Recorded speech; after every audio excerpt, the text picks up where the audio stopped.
जीवनाचा खरा उद्देश काय? सगळं मिळूनही मन रिकामं का वाटतं? आपण आपल्या मुळापासून दूर जातोय का? कधी असं वाटतं का की सगळं असूनही मन शांत नाही? काम, पैसा, लोक सगळं आहे, पण आतून काहीतरी रिकामं वाटतंय. अर्जुनाला आता जीवन, आत्मा, स्वभावाबद्दल खूप काही समजलं होतं, पण त्यांच्या मनात अजून एक प्रश्न होता. जीवनाचा खरा उद्देश काय आहे? तेव्हा श्रीकृष्ण त्यांना संसाराचं एक सुंदर उदाहरण देतात.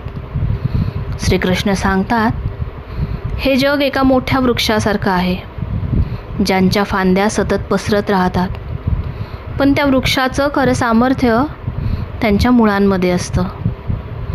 आपण इथे मूळ म्हणजे फक्त झाडाची मुळं नाहीत, तर माणसाचा खरा आधार, श्रद्धा, संस्कार आणि परमात्म्याशी असलेलं नातं हेच आपल्या जीवनाची खरी मुळं आहेत.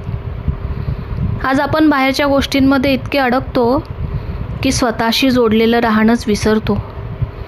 मोठं घर, मोठं नाव, मोठं यश हे सगळं मिळालं, पण मनात शांतता नसेल तर खरंच आपण आनंदी आहोत का?